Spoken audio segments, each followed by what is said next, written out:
Today on the podcast, I have a very special guest, Dr. Allison Alford. Allison is here on the podcast to talk about a subject that is not talked about enough for us as women, and that is daughtering. Allison's research focuses on what good daughtering means, how it shapes family dynamics, self-worth, and contributes even to burnout. In this amazing conversation, Allison and I will talk about the concept of daughtering, why it matters for you to understand your role as a daughter and give words to that role, as well as the impact that role likely has in a balanced life. You're not going to want to miss this interview. Are you ready? Let's get to it. Working moms, I am so excited to be bringing this guest to you today. Today, I have Dr. Allison Alford with us, and I'm going to let her introduce herself here in just a moment, but I'm very excited about this conversation. This has actually been a sort of a requested topic for a while now, and I have an amazing guest that's going to share all about it with us. And so thank you for being here, Allison. Yes, I'm delighted to be here. Thank you so much, Rebecca. I am, you said, tell a little bit about myself. I'm Allison Alford. I have a brand new book. I'm going to show it because it's pretty and it's pink. It's called Good Daughtering: The Work You've Always Done, the Credit You've Never Gotten, and How to Finally Feel Like Enough. And this book has in it all of the research that I've been doing over the past decade plus, speaking with women about what daughtering is and what daughtering means to them in their life. So I know that's what we're here to talk about, is what is daughtering for adult women in the middle of their lifetime. Yeah, I'm delighted.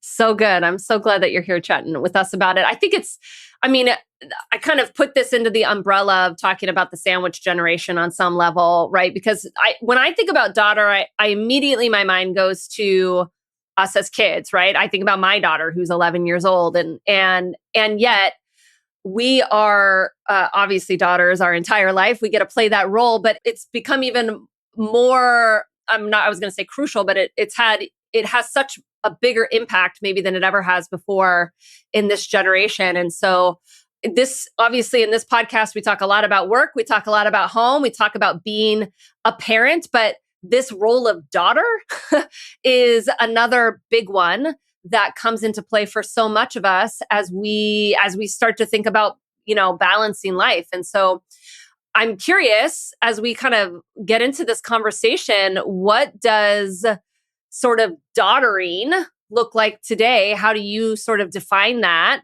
And why do you think it's such an important kind of conversation for today? Yeah, I think many women do like what you're thinking about. I'm 43, and so sometimes somebody brings up daughter. Oh, all right.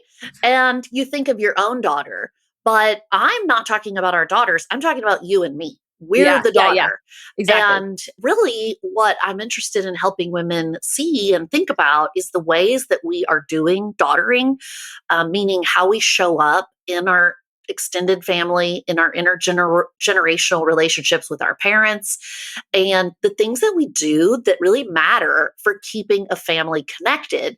And the thing is that daughtering includes emotional, logistical, cognitive, and identity labor, much of which is invisible even to the women who are doing it. And the women I speak to are often exhausted by doing it without even realize that you've been doing it for decades and have decades yet to go. Yeah. I mean, as you were just describing that, I was thinking about how the role that I play, as the daughter in my family, and I have a brother and I have a stepbrother as well. So they certainly play into the picture, but my role is very different than their role, and I know that, and I think they know that, right? And what my parents put on me, and I don't necessarily mean that in a negative way, but what is sort of expected of me as my parents age is I kind of already know what that role is. I've sort of accepted it, but I probably am not even aware of how much that might have an effect on me. And right now, my parents don't need me much, but that might not be for very much longer when Yeah, well, but that's you're the perfect person for me to talk to because I think that many women of our age sort of think like, yeah, I'll start doing that when my parents need need me, me. Yeah. right? And my point is that I am coming to women to say, you are actually already doing daughtering. You've been doing daughtering ever since we're talking about adulthood here. We're talking about things like phone calls, organizing events like for holidays, being the one to pick out a gift, being the one to call your dad if your mom and dad are together and saying, Dad, did you get mom an anniversary gift? Like, it's things like if you have a brother and a stepbrother, it's things like calling the brothers and if they're sisters in laws or other in laws and saying, are y'all coming? It really matters to mom and dad that you come. This is daughtering. I'm talking about not what we do when our parents are old or sick. I'm talking about what we're doing now. You're a prime example, Rebecca, not giving yourself credit for the fact that you're doing this every day. You're thinking about your parents, you're worrying about them. Maybe you're planning, maybe you're putting aside finances, maybe you've got a trip in mind. You're thinking, how do I get them access to the grandkids? Is everybody happy? Are there fights among the siblings or my parents and their extended family? How can I help? What Yeah. should I be doing? Absolutely. And that is really so important for us to look at our daughtering today and give ourselves credit that we're actually doing a lot and it's beneficial. Why do you think it's important to give ourselves credit? I think we have to give ourselves credit because otherwise, what happens is we get really burnt out. And if we get burnt out, we either have a reduced well being, our body starts to hurt, we get a migraine, something lets us know, or we start to feel used and abused. And then we don't want to do these things. We're like, fine, nobody else is doing anything. I won't plan the family vacation this year. Let's just see what happens. I won't plan 4th of July and see if anybody remembers to show up with the hot dogs. Yeah. And Yeah. then you are angry, you're burnt out, and truly nobody else does it. Well, then you're resentful about that, right? Because you dropped it and nobody else Exactly. picked it up. And you're like, well, what have I been Exactly. doing all of these years? And does any of it, nobody even cared anyway? So, yeah. Yeah. And the thing is that I think people do care or they can care if they were to see it. And it's just like if I go behind my kids all the time, as a mom. So let's talk about mom stuff, or we could talk about friendship, or we could talk about marriage. If I'm always showing up and doing something for another person, they get used to it. And so, of course, they don't typically thank me for it. If I'm the friend in the friend group who always plans trivia night Organizes the thing. Yeah. and always makes it at my house and always texts everybody, my friends get used to that and they may not realize it's not that I'm upset by it. It's that what we need to notice is that it's work. It takes resources, it takes time, energy, emotional bandwidth. It takes our battery. And the number one thing we need as daughters is just people to see that we're doing it. We need to talk about it. And that gives us a lot of relief in feeling like we're not alone. I do have options. I'm not stuck in this trap just because I'm the girl in the family. And I can find partnership or relief or different ways of doing this that work for my lifestyle. In your research, or I'm just curious as you've gotten into your research, what has been some of the most surprising things that you have found as you've kind of dove into the subject of doddering? Yeah, what I thought was really interesting. So if you go back to when I was in graduate school, and when you're in graduate school for getting a PhD, the one that I was in was a really research heavy program. You're going to write a dissertation. Well, a dissertation is basically you conduct a study of some kind, and then you write the results of that study, and ideally later you then publish it for the scientific community. But when you're thinking about what kind of study you want to do, you need to do something that nobody else has done before, right? It doesn't make sense to redo somebody else's study. Or you can take something that's been done and slightly change it, like a different population or a different study method. So I was really thinking a lot about invisible labor, kin keeping, family relationships, how our society depends on family care for, filling in the gaps where our healthcare system doesn't or our childcare system doesn't. We rely on family. And I started doing this research where I was aware, like, I'm showing up as a daughter in my family. And I can see these ways that my peers are doing that, but none of us have ever talked about it. So I start doing a research study and I'm asking women about their daughtering, and all they keep telling me is about their mom. They're like, well, my mom does this, or when I'm with my mom says that. And I was like, yeah, but what about you? What do you do? What do you think about? What do you talk about? What do you bring to the table? And so the thing that I noticed right away was how women don't notice their own hard work, or we diminish it. We're like, well, that's just what daughters do. That's just how our family is, or that's just what it means to be loving to someone. And we can say that we're being loving and that's what our family is like, and still also at the same time say, I'm giving a lot of resources to that. I'm putting my energy into it. I'm doing it with my whole chest because I like the results of being part of a family. And sometimes it's a lot, and sometimes it's a big pressure. And sometimes I need a little bit of a break. It's what this is reminding me of is I mean, I talk about this a lot with my clients, and as we started talking about work-life balance, obviously the subject of your partnership comes up, if you are with a partner of some kind, and sharing the mental load of being parents, right? And like oftentimes the female, and as research would show, in the relationship takes on more of the household management duties and the parental duties and the mental load of that and the invisible labor that is associated to managing the household and so forth.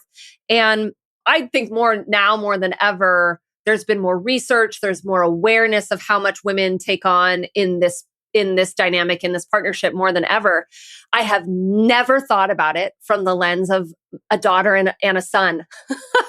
I've never thought about it, but we're kind of talking about the same thing. I know we're talking about the same thing. Yeah, yeah, no, I mean, that's it's an elegantly simple concept once someone introduces it. You're like, "Yeah, I get it. I just hadn't realized that Never as a even realized. society, Yeah. we Yeah. weren't talking about it," which is really so strange if you think about that, because I've been a daughter all my life.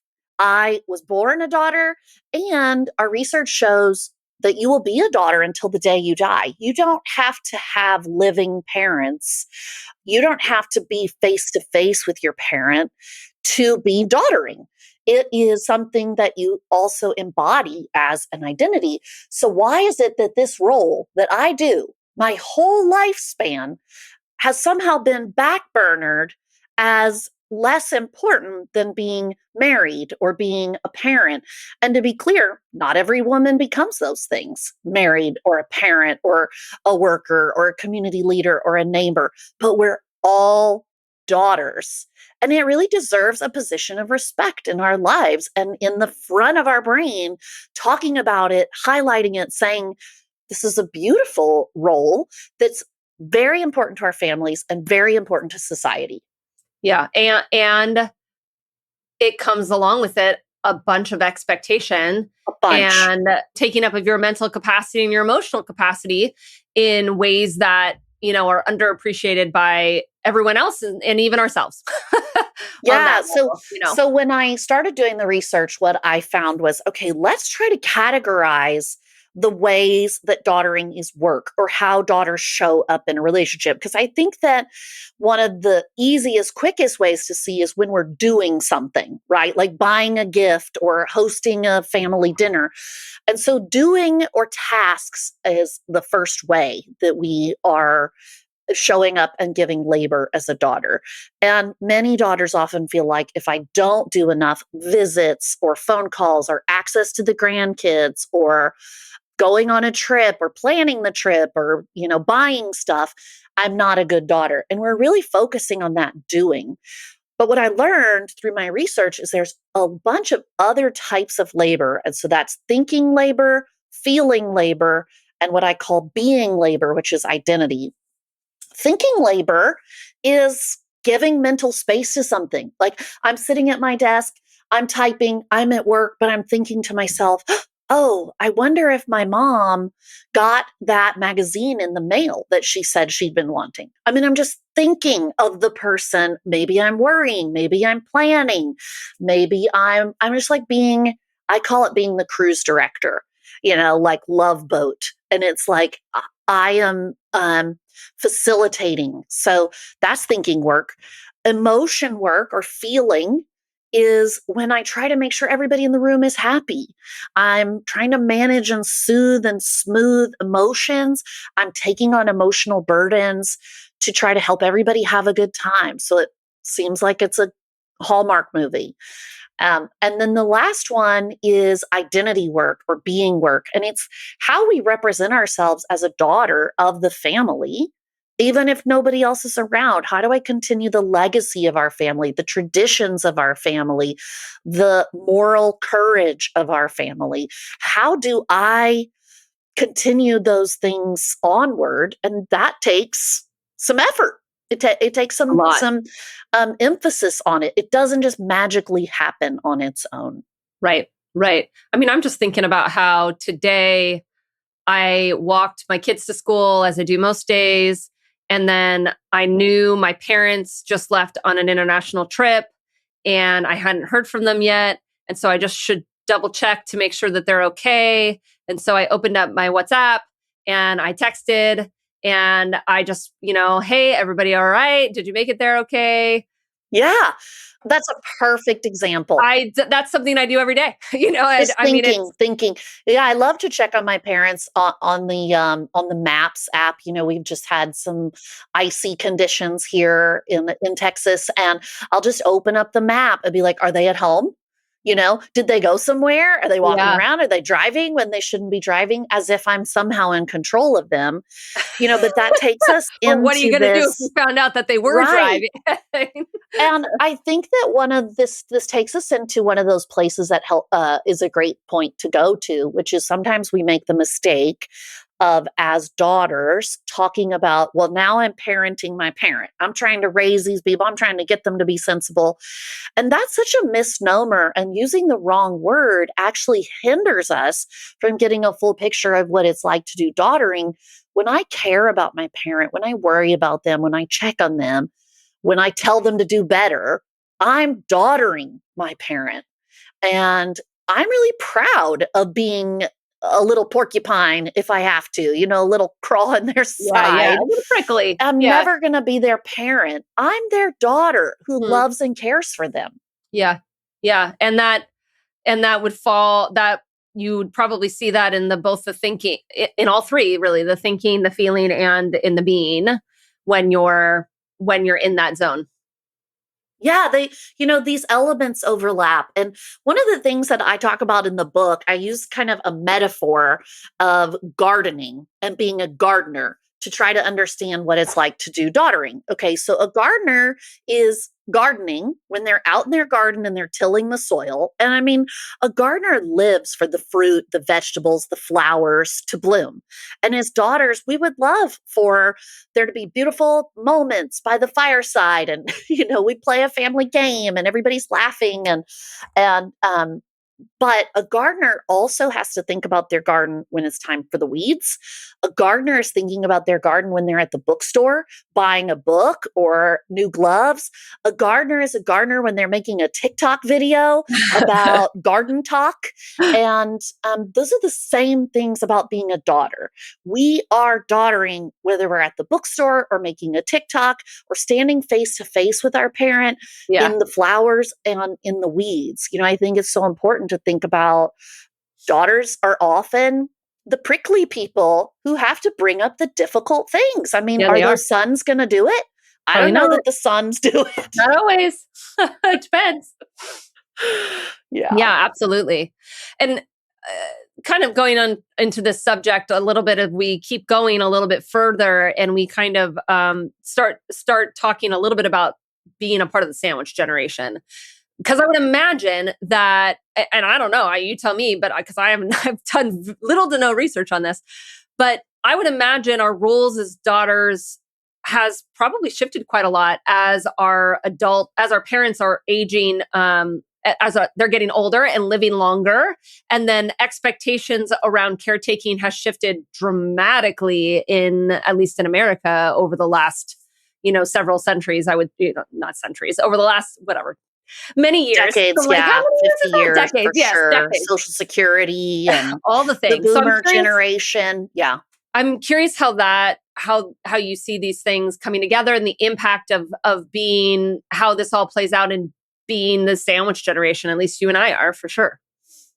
Yeah, so the original term of the sandwich generation, what that means is like I'm a woman in the middle of my life, but I have aging parents who need me, and I have children, young children who need me. Okay.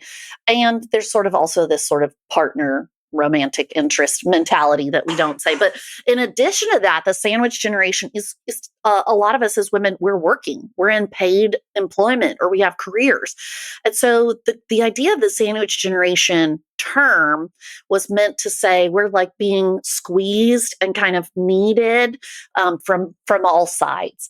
And I think it's such a great term, but in a way, the sandwich generation ideology makes us think that we're really only being squeezed if our parent becomes sick, or if they're become very elderly, or they need like intense caregiving, need us to drive them to the doctor.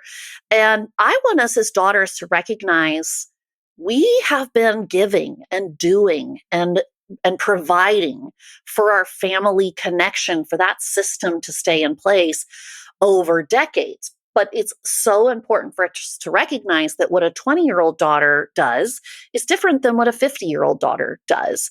And it doesn't just flip a switch and all of a sudden our parents need us in that moment. It is incremental. So one thing that happened to me this week or last week is my parents sent a group text to what we call adults fam, and it's all the adults in the big adults, and then we have big fam that has the children in it, which are teenagers as well. And it was about legal services. They're ready to update their will, and they were just wondering which lawyer to use and where should they do that.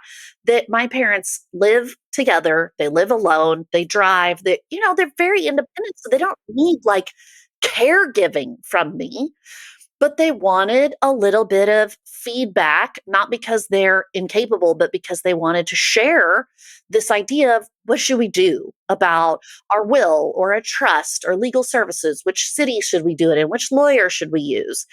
And I think that that is a great way to highlight that what happens over a lifespan is just small shifts until we find ourselves in a new territory. And part of what happens, what the research shows, is it's not a role change. We don't all of a sudden become our parent's parent, but what it is role expansion. I have to become like daughtering plus plus. My daughtering takes on new shapes in the same way that my mothering does. When my kid went from 10 years old to 17 years old and they need a different kind of parent, my parents need a different kind of daughter. And I'm learning and growing, and we're recalibrating all the time. Yeah.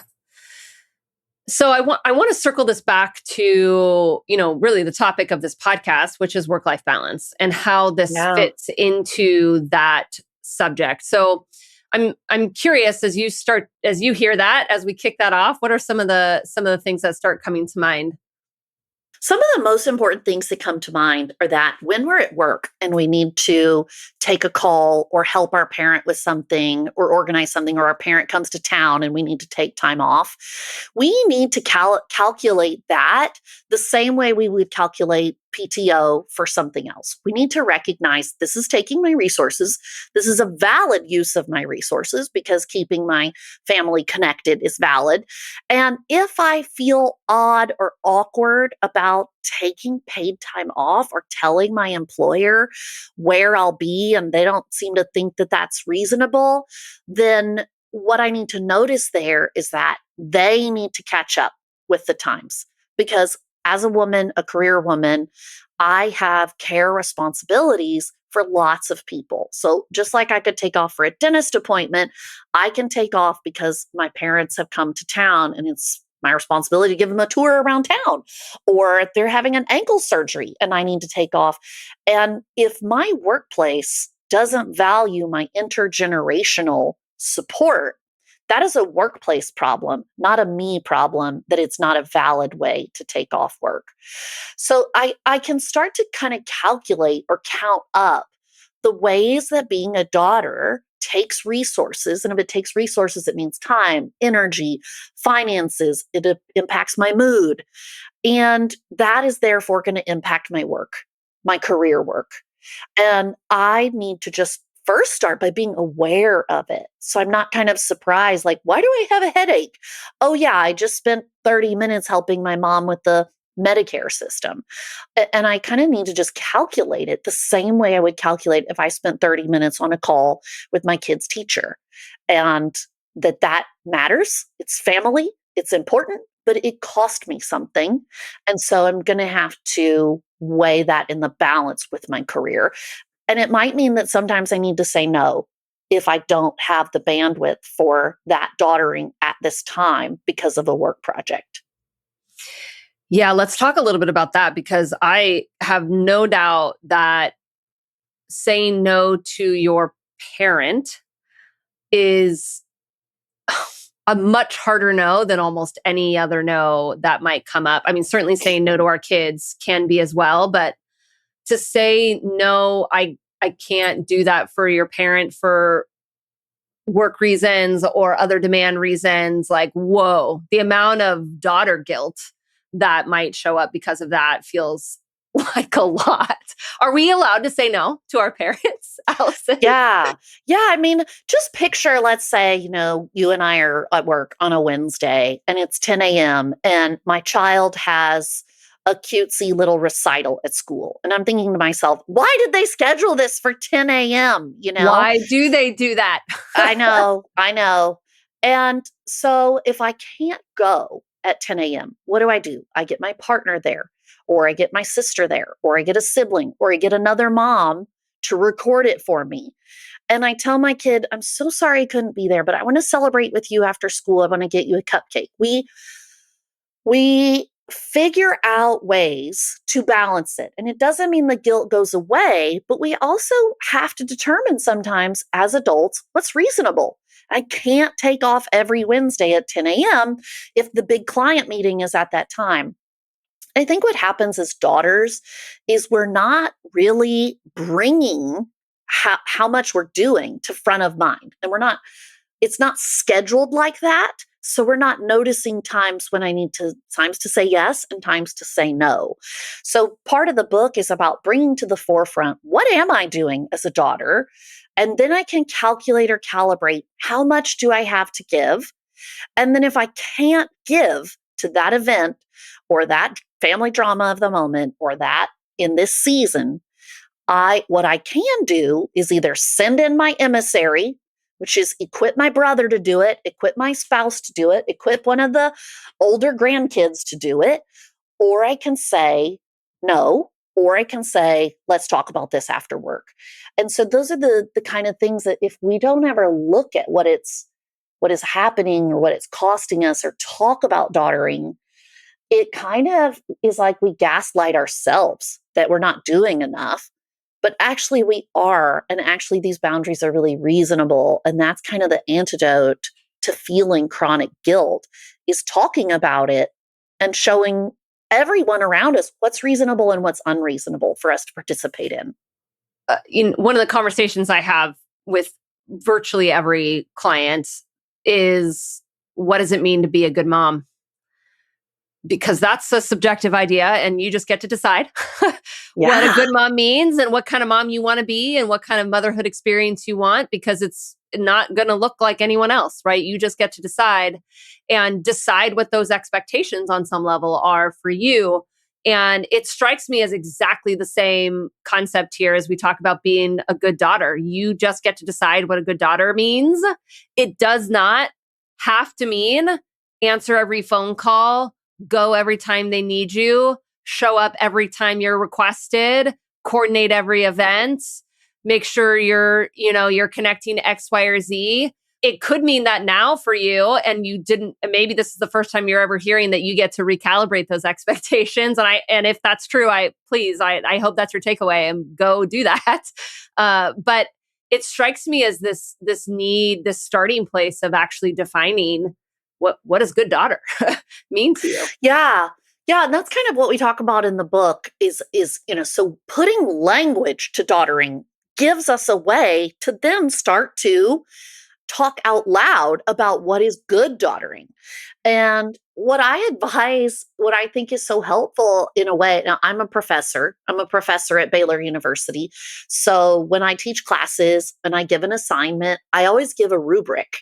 And the rubric gives students the opportunity to understand, how can I make a perfect score, a decent score, a meh score, or a bad score, and why.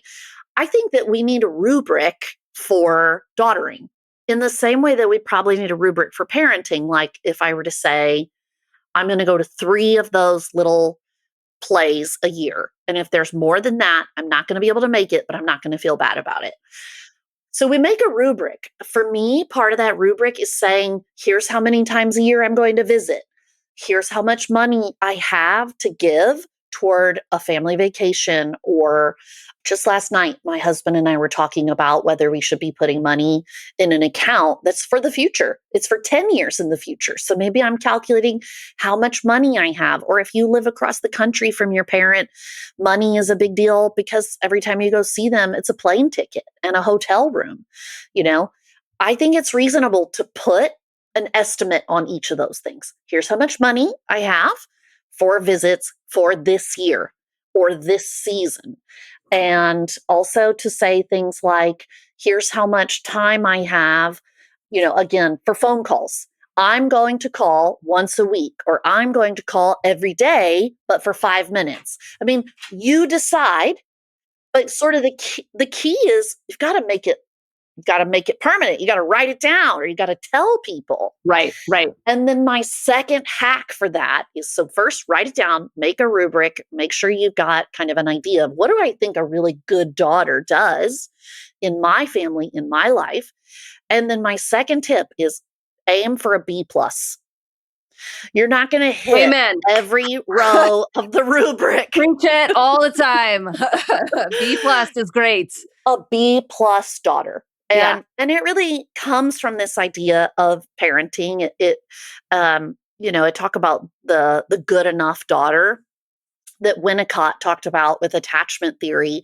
This idea that if you were a good enough mother, your kids would turn out great. You don't have to be the perfect mother. You don't have to be the always on call mother. You just have to be a good enough mother, and your kids will turn out great. And you don't have to be the perfect daughter. And you won't ever be able to be a good enough daughter if you don't calibrate where the goal line is or what the rubric is. But once you've calculated that or calibrated or written it down, just aim for B plus. And the good news is that for most of us, our family members are still going to love us. They're still going to want us around. Yeah. They're probably going to give us a pass. We need to give ourselves a pass in order to find that balance. I was just talking with a client yesterday who is trapped in their home in the snow and for days now, as you are experiencing where you're at. And she was really exacerbated with the whole situation. Like, she was just kind of at the end of her limits with being trapped with her immediate family. And she was feeling really bad about that. Yeah. She was feeling really bad about not wanting to be with her family anymore, that she had been trapped long enough. And it was challenging for X and X reason, right? And I responded back with, a conversation around boundaries, and how boundaries with our family is no different than boundaries we might talk about between work and home, and how important it is to put up those boundaries and then not feel bad about them, right? And that putting up a boundary with your family, whether we're talking about your kids, in this case, or we're talking about your parents, obviously your adult parents, either way, you don't have to feel bad about protecting yourself and you and your time and the things that are most important to you. This is your life, right? You get to decide how you want to live it and what rubric you want to live by and what expectation you want to live by. The fact that you have to put up boundaries doesn't mean anything's wrong. It doesn't mean that there's a problem even. It means that you are doing what you need to do for yourself to live life the most successfully, across all areas of life. Yeah, sometimes what that tells us, I think, when we're thinking, I don't want to be here in this moment, and we think, oh, I feel bad because it seems like I want to leave this space, is, another reframe of that is just my body's itching to go do these other things that I'm good at, my career, my friendships, my community, my thought leadership that the world needs. And as women, we're so hard on ourselves thinking that we should want to and be good at these care roles, and particularly parenting. But I think that daughtering is another one that requires a lot of care. And we have to ask ourselves, why do women feel that way?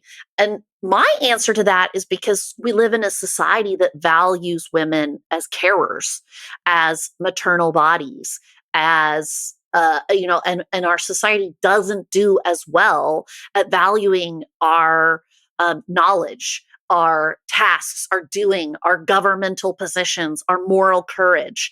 And so that's not really something that we have to lean into and agree with. Like, if we agree with, I should want to be with my kids all the time, I should want to be enjoying, family life 100% of the time, we're denying the skills that we have for these other areas of our life. And I think as a daughter, we have to remember our parents want us to achieve. They want us to have big goals and dreams. They want us to travel. They want us to make money and be better than their Yeah. generation. They want us to make friends and, be out there in the world being change makers. And so at the same time that they want to see us, they also want us to have big, bold Yeah, lives. they do. And it's okay for those two things to exist at the same time. And we might have to say no to one thing, but we're embracing this other thing. And while they might miss us, they'll also be proud of us. And I see that happening in my life, in my family, and in my immediate family and in my extended family. Would my mom like to talk to me on the phone more often? Would my dad like me to visit more? Yeah, but they're so proud of what I'm achieving and accomplishing. And it's like those two things can exist at the same time. Yeah. Uh, I don't necessarily want to go too far down this rabbit hole, but I want to sort of acknowledge the family situations that exist where we experience a lot of guilt tripping from our parents. And I'm curious some of your thoughts on handling parents that have that language that they use with us and that makes it's really hard to get over that guilt individually because it feels like such an external narrative to us from our parents. And how do we deal with that? Yeah. Well, you talked about setting boundaries. I think boundaries is such a great term and kind of is good to define it. A boundary is something that I'm going to do for me, regardless of what you're doing. Right. This is what I've decided to do for me. And families that develop boundaries and healthy communication, it doesn't mean it's easy or pleasant just for it to be healthy. Just like drinking green juice may not be Oh easy, but gosh. it's healthy, right? These kinds of things, like going for a 2-mile run may not be easy, but it's healthy. So we have to have a perspective of what's healthy and what's effective. And especially for those of us who are moms, we need to also have an emphasis on, what am I modeling for the next generation for what I want my kids to do with me or feel like they can go do out in the world. And so while there may be some discomfort this way with my parent who is unhappy, I am not responsible for all of their happiness. They have to have a purpose in life. They have to find ways to fill their life that are not fully dependent on me to fill that up.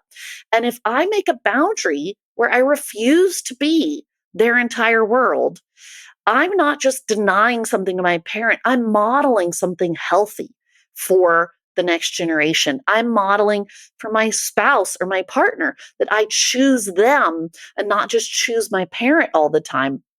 So life is full of discipline and denial. And so when I deny my parent something and they're grumpy about it, I could just look at that and think sad, blaming, shame, terrible. Or I can look at it and say, I've chosen not to abandon myself. I've chosen this other family, this career opportunity, this joy in the world. And those things they can coexist. My parent can be upset and I can be upset that they're upset and still go find happiness in that same space. So I think there's a lot of internal talk to do. And finding healthy relationships isn't fast and it isn't easy. Everyone will not always be happy all the time. Yeah. And it's not one-sided. They may or may not ever understand, they may or may not ever change, likely they're not. I mean, it's just that is what it is, right? You still get to be who you want to be and prioritize the things that you want to prioritize, and they still get to be them. And now it's just a decision on how you want to interact with that in a way that feels joyful to you, and that brings about all of your priorities, not just the one. Yeah, and maybe that involves grieving. Grieving that your Absolutely. parent can't come to that place with you or is no longer in that space in their life where they understand kind of the multitude of things that you're doing. And for many women, it's important to say maybe you want to process that with a coach. Maybe you want to process that with a therapist. And for my book, I'm really talking to women who are in pretty decent relationships with their parent and they're just trying to make it a little better or they're trying to talk to themselves better.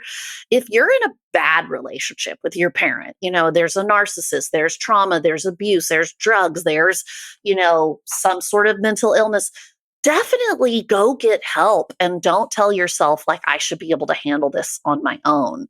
What the language of daughtering brings us is a much bigger community, a daughterhood that we can share the highs and the lows and the struggle and that tension of living between giving to our families and keeping some resources back for ourselves. Hmm. Hmm. Yeah, I am coming back to this, almost this kind of fundamental understanding of, as we put language to daughtering, and as we more embrace that role and recognize how much time, thinking time, emotional space, and physical space that it takes up in our life.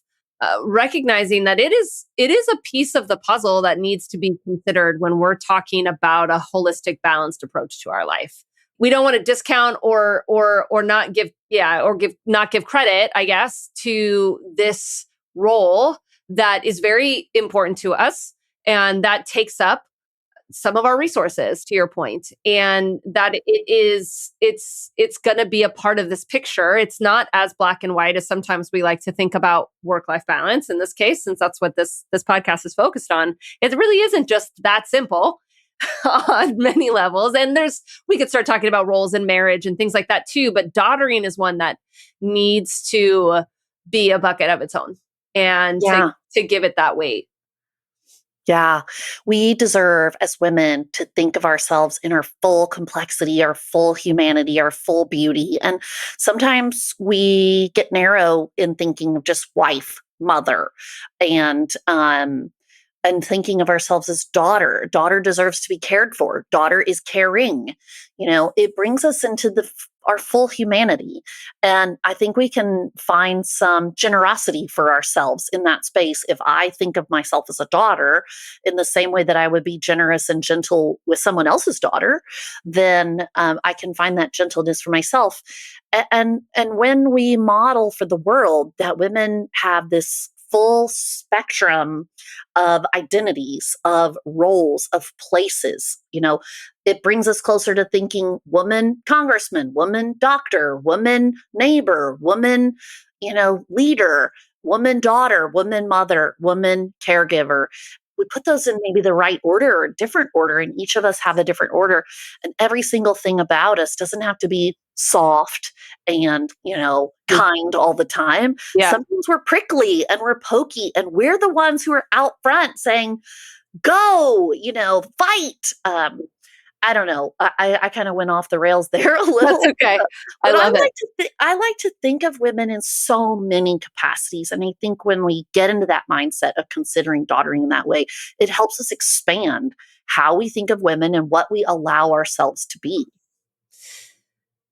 So I want to we only have a couple more minutes here. I want to give you a chance to kind of share anything else that we need to know. And then I also want to hear about where people can find your book and all the things. But one last question that's coming to mind is what do you think changes for us when we embrace or put more language to and embrace our role as a daughter? What I've heard from women over and over again is that when we start to put language to daughtering, daughterhood, what does it mean to be daughterly? What do daughters do in relationships? How do we connect with our families? What's hard about being in a family, but what's also beautiful and supportive, and what are we grateful for? What I have heard over and over again is that women find relief. It's not creating more conflict to point out to everyone, hey, I'm doing daughtering. What it does is create relief by just opening up our field of vision to a new part of ourselves and loving that part of ourselves. So what I've done in the book, Good Daughtering, every single chapter has an activity at the end. It starts at the beginning of the book with thinking activities, just thinking about what we're doing, noticing it, finding an awareness. In the second part of the book, it moves on to saying, okay, I'm going to do some deciding. What do I think a good daughter is? What do I want my life to be like? How do I want to show up in these places? And what do I want to stop doing? And then in the third part of the book, it moves on to, okay, let's say I need to recalibrate and shift some things around. How do I talk to my best people? How do I talk to my siblings? How do I talk to my boss? How do I talk to my partner or my children about daughtering? And there's some scripts in here for conversations. And you can find me online at Daughtering 101 on Instagram, TikTok, Facebook. My website is daughtering101.com. And I really think that there's an opportunity here for us to come together as a community of women who share the real, beautiful, blessing, hard parts of being an adult daughter. So good. Thank you for coming on the podcast and sharing. Your book is, I have no doubt, is the beginning of many, many amazing conversations for people. So I'm grateful that you've put that out into the world. I assume we can find that anywhere and everywhere when it comes out, Amazon, all the things, I assume. So, and we'll definitely link to the websites and all the things in our show notes. So make that easy for everybody to find you. Thank you. Just thank you. Thank you for being here. Thanks for what you're doing in this world. Thank you so much. Appreciate it. Thanks, Allison. All right, working moms, until next week, let's get to it. Hey, before you go, quick question. Are you ending most days feeling behind, no matter how much you get done? If this is happening right now, it's not a time management problem. It's a pattern. And stress patterns don't fix themselves. They compound. Most working moms don't actually need more time. They need to feel back in control. Inside my Break Free from Stress strategy call, we spend 30 focused minutes identifying exactly what is driving your overwhelm and mapping out a clear shift so you stop reacting and start leading your life again. If you're tired of white-knuckling your weeks, don't put this off. Go to the show notes and click on the Break Free from Stress strategy call link to schedule your call right now. All right, working moms, till next week, let's get to it.